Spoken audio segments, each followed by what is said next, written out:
Okay, wonderful. Let's hope that it will work.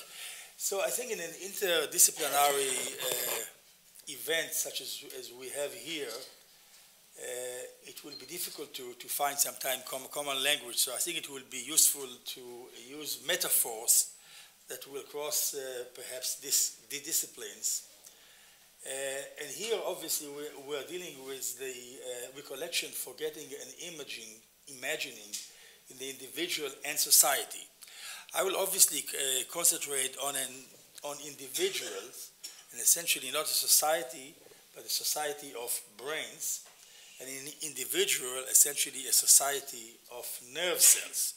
So going to metaphors, let's look at this wonderful ending scene that some of you may recognize.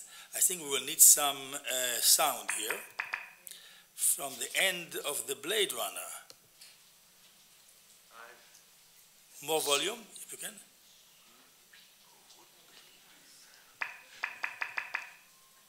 Attack ships on fire off the shoulder of Orion.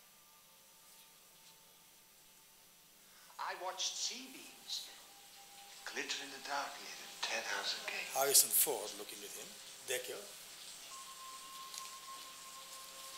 All those moments will be lost in time, like tears. Can we have a little less light here? In rain. Time to die. So some of you may know this is, of course, the replicant who is programmed to die. He's an android replicant who essentially is programmed to die at this very minute. So he's telling us, of course, about sea beams glittering in the dark near the Tannhäuser Gate, okay? Tannhäuser Gate probably hundreds of thousands of miles away, and yet there is a certain presence here in an android, in a brain, possibly, we can hear this afternoon, in a computer. There is a physical presence of something which happened there, okay? So the question, first of all, I want to warn you, I have no conclusions, okay? So there's nothing to worry about, okay? We can stop at any time, okay? So, but the question which we will pose as one, how does space really become mental space? Now, space here is Tannhäuser Gate, somewhere, of course. How do objects, sea beams, glittering in the dark, how do they become mental objects? And essentially, the real question is, how does the present survive, and how is the past resurrected? That's what we are here for, right? So, and of course, the name of this session is The Memory of Reality. The reality of memory, I think this is wonderful, very poetic. So let me ask you about the memory of reality and the reality of memory in the next situation. The next situation, I will take you back to Montreal in the 1950s or the 1940s. This surgeon, Wilder Penfield, was operating on patient under local anesthesia, essentially, okay? He was operating on them. The patients were awake in order to be able to map the language, in order to know where the language areas are and to avoid them. Those epilepsy patients underwent operation under local anesthesia because the brain is a painless organ. It knows no pain. We, of course, know a lot of pain. Our brain does not. And we do it even today. You can see this 14-year-old girl that we operated on, and she's able to talk during the operation.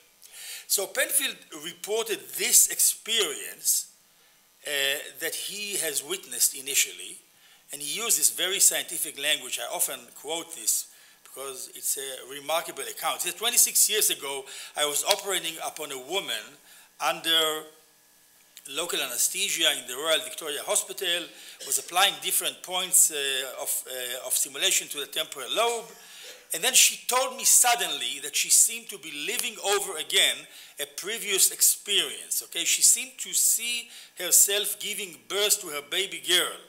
That had happened years before, and meanwhile the girl had grown up. The mother was now lying in the operating room, on my operating room, hoping that I could cure her attacks of focal epilepsy. This, I thought, was a strange moment for her to talk of that previous experience. But then I reflected women were unpredictable, and it was never intended that men should understand them completely. You can imagine how reviewer number two, what reviewer number two will say, right? Nevertheless, I noted, and that was his genius, he noted the fact that it was while my stimulating electrode was applied to the left temporal lobe that this woman has had this unrelated and vivid recollection. So, and then he went on to describe what he called experiential responses, meaning that by applying a crude electrical stimulation to the surface of the brain, something magical happened. A very elaborate experience could reliably be elicited, very often associated with some memory. Now, these were very vivid.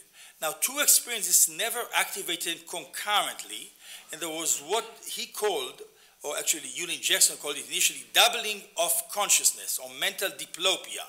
Many a patient has told me that the experience brought back by the electrode is much more real than remembering, and yet he is still aware of the present situation.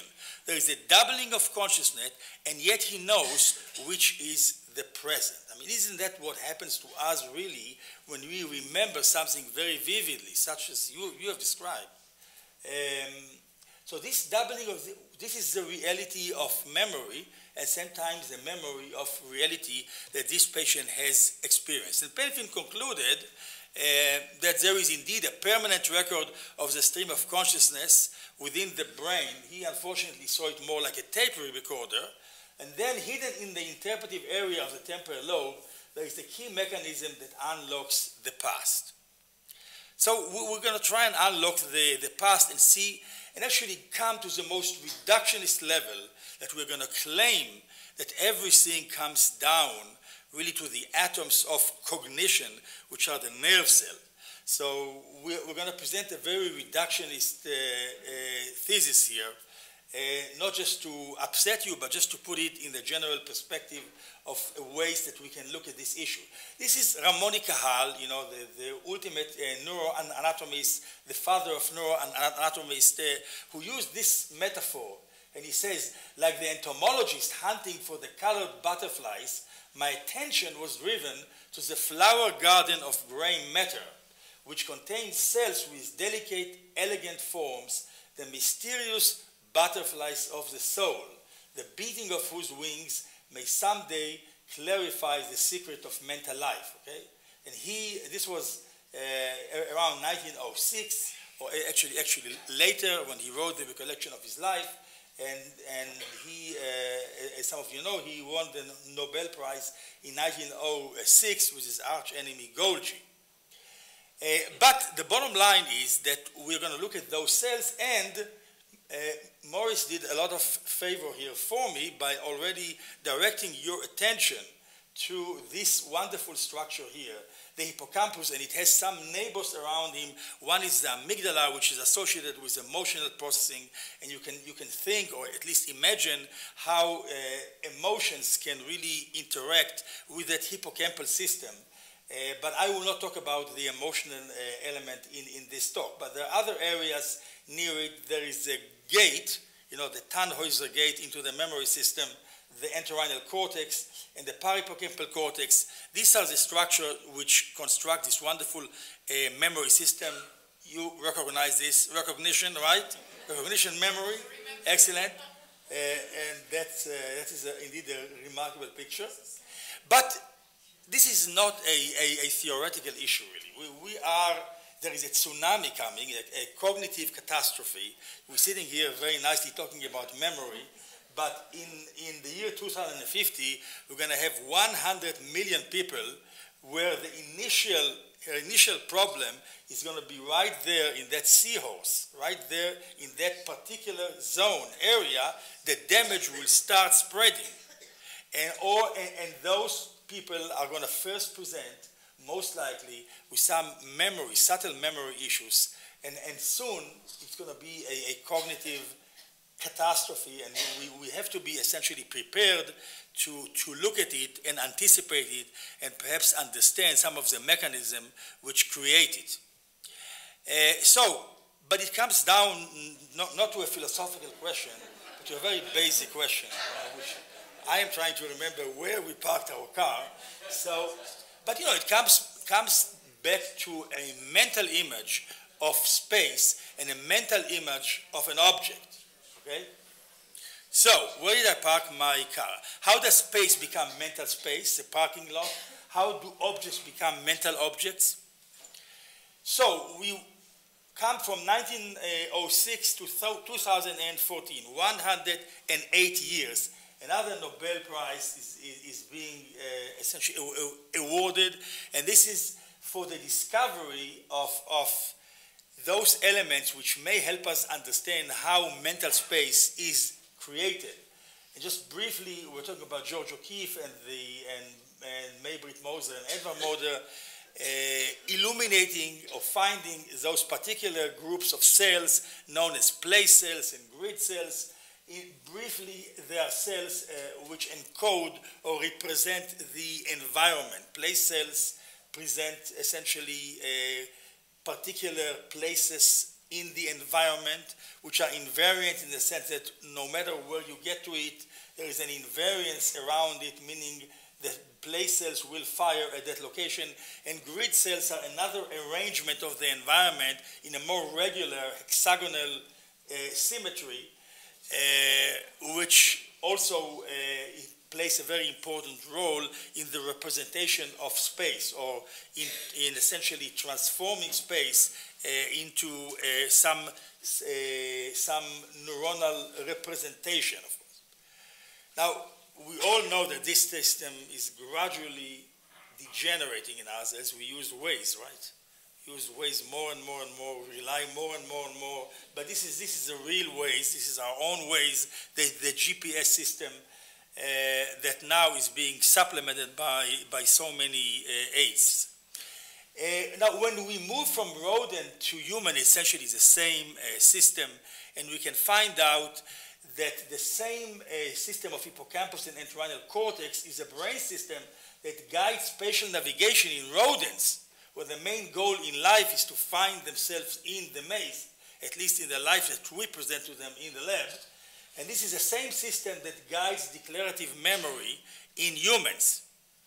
So the opportunities that we have to look at this, and I go very quickly to show you how we look at representation of objects and space in the human brain. We have this unique opportunity of patients who have severe epilepsy, and they cannot be treated with medicine effectively, and we have to try and find out a focus of the disease, and once we find it, we can then cure a large percentage by removing that particular faulty network in the brain. But in order to do that, we sometimes need to put electrodes.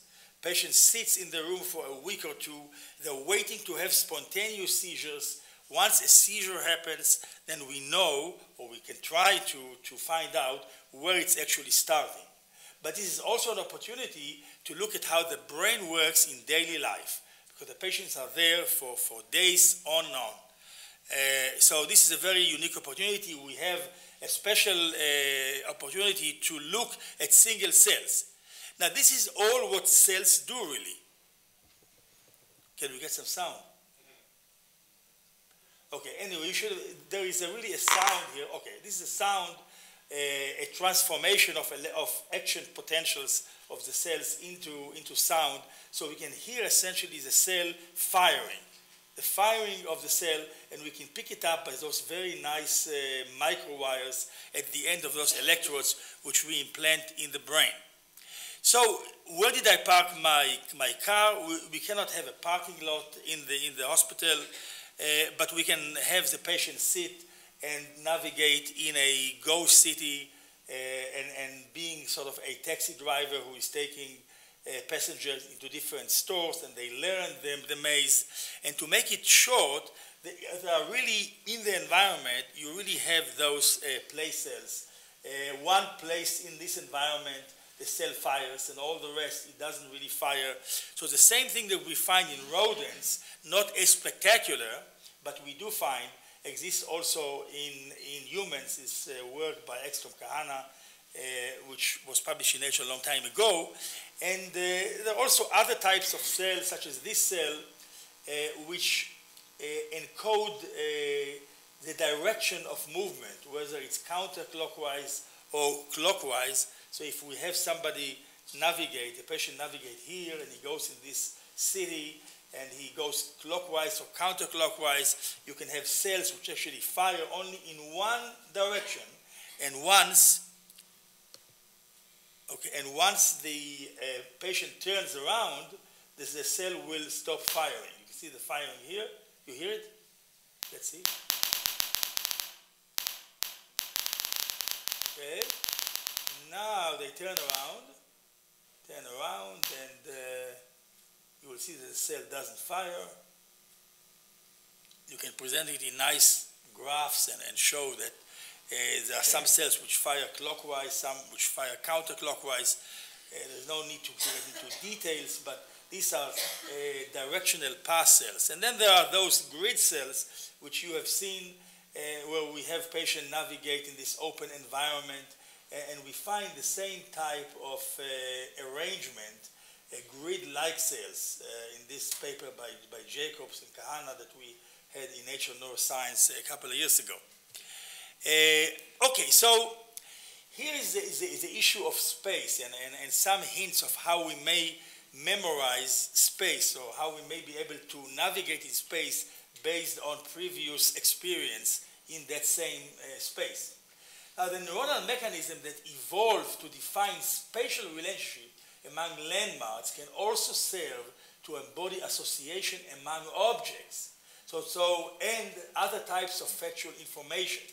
So this statement, which has been made by Buzaki and Moser, but also other people, I think, were thinking along the same lines as we were, that there is some evolvement of this system of maps in the rodent into maps which are essentially translated into episodic memory and semantic memory. I don't have time to go into these details, but there is one type of navigation which is allocentric and one which is egocentric. One which is really map-based and one which is based on your reference system moving in the environment.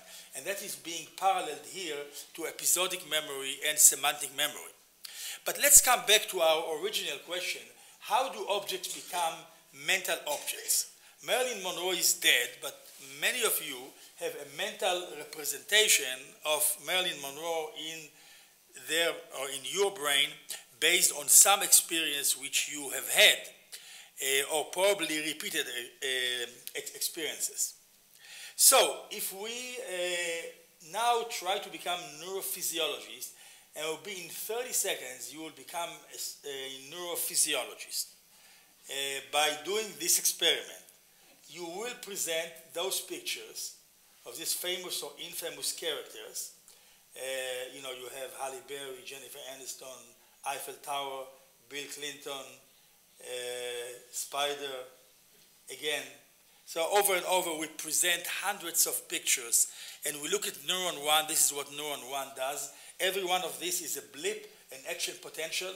Means the neuron is showing a faint interest perhaps in what is in the environment. And that is the second one.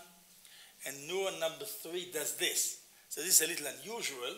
And you see that probably there is some association between the firing and that person, and then you find out by averaging all this is indeed, this is a histogram, that neuron will not fire consistently to any one of these or 100 other stimuli, but will only fire to Halle Berry. God knows why, but this is the empirical observation, okay? Now, but this in itself was astounding to us when we first saw it, because it looks like there was really a part of the world that the neuron was interested in, and all the rest was pretty much ignored. So it's a high degree of selectivity. But what is more important, that we went later and presented a lot of various forms of Halle Berry, including the name and the sound, the neuron also responded, meaning that there was some conceptual firing here, some abstract, what we call invariant representation. This paper, an old paper by Quiroga and Christoph Koch and other people that work with us. And you know, National Geographic, the only scientific fact that they presented from 1 week of photography in our lab was this one. So in which they convey greatly the idea of invariance, because this is the same entity which you all know or may know.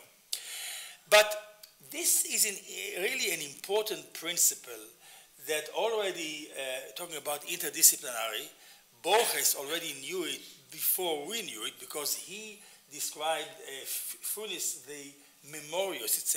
It's a gentleman who was hit by a horse on the head. And he said he was, let us not forget, almost incapable of general Platonic ideas. It was not only difficult for him to understand that the generic term dog embraced so many unlike specimens of different sizes, forms. He was disturbed by the fact that a dog at 314, seen in profile, should have the same name as a dog at 315, seen from the front. His own face in the mirror, his own hands surprised him on every occasion. He didn't recognize them. Memory didn't work in this type of situation where Borges tells us to think is to forget a difference, to generalize, to abstract. In the overly replete world of Funes, there were nothing but details, almost contiguous details. And that is a property of this particular set of cells, which like place cells have a degree of invariance. And you can see here this Luke Skywalker, and the neuron responds to everything, all the pictures, the name, the sounds, and some of you may notice also to this character. Now, why to this character?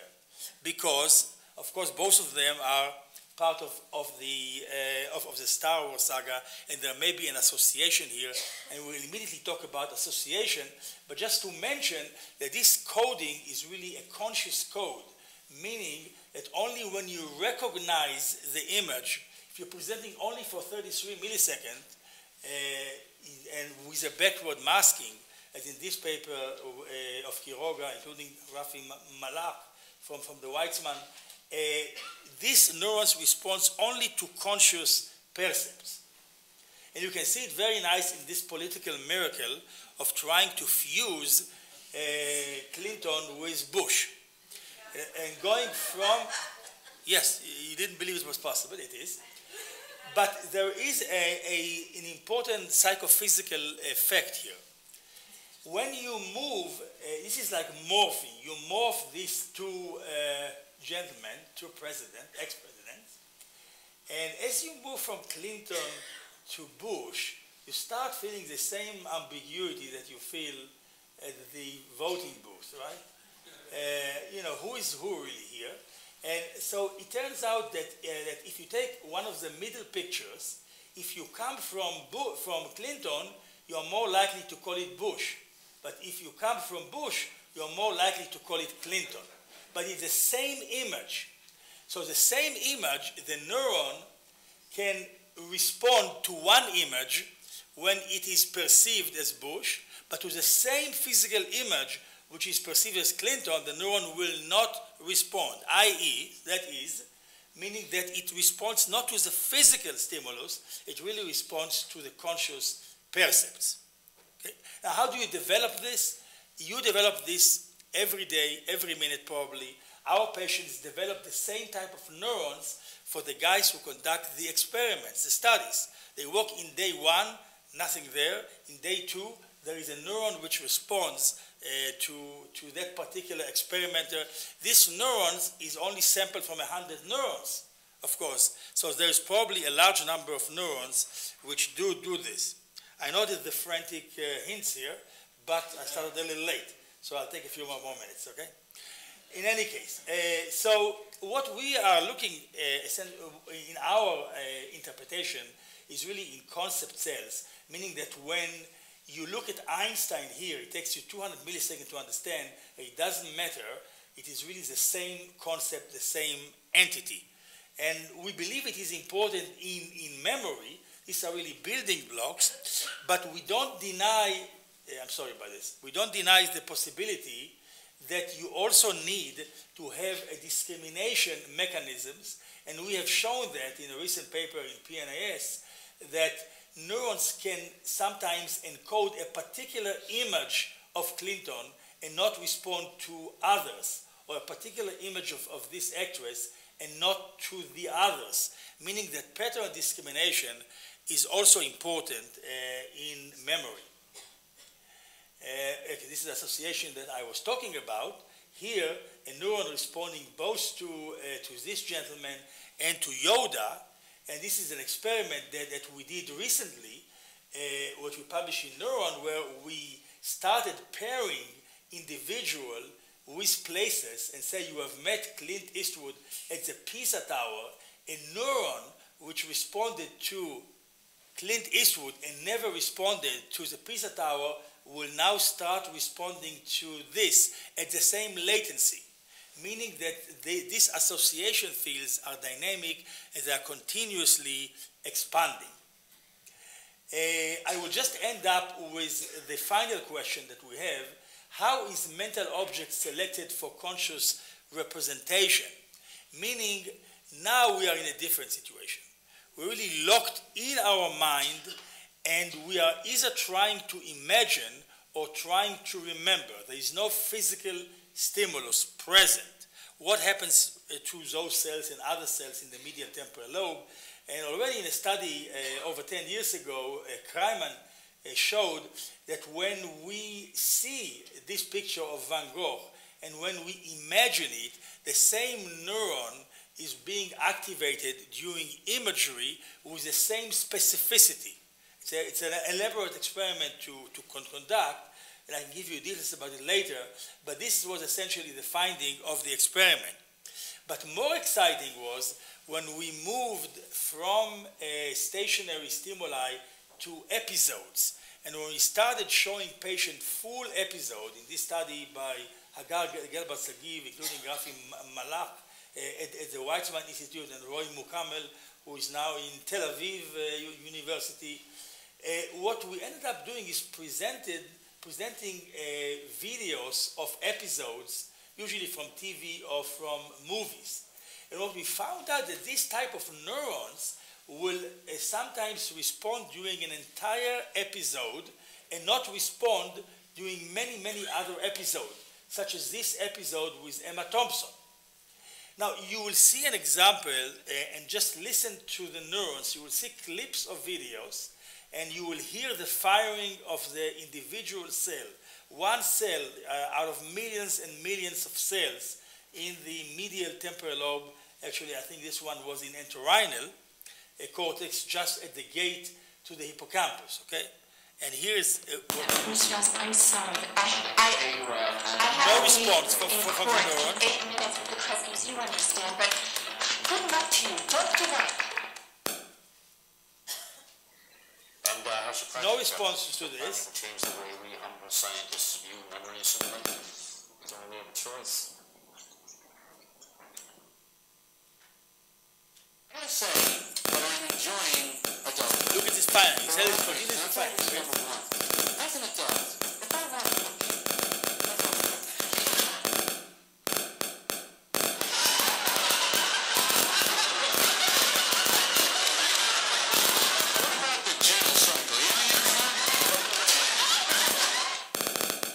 Okay, and this goes over and over. Whenever these episodes from Seinfeld are presented, the neuron starts firing.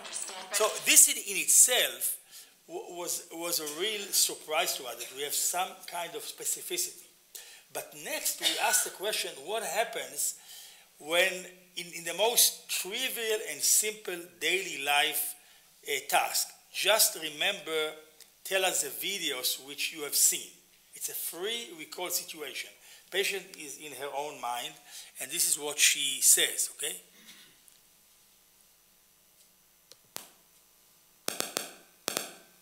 You hear, yeah?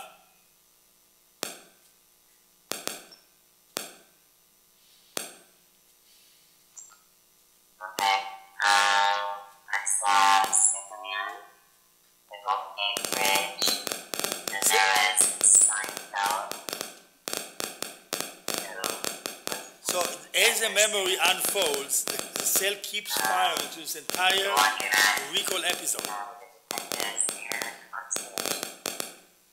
And then there was Michelle Pfeiffer.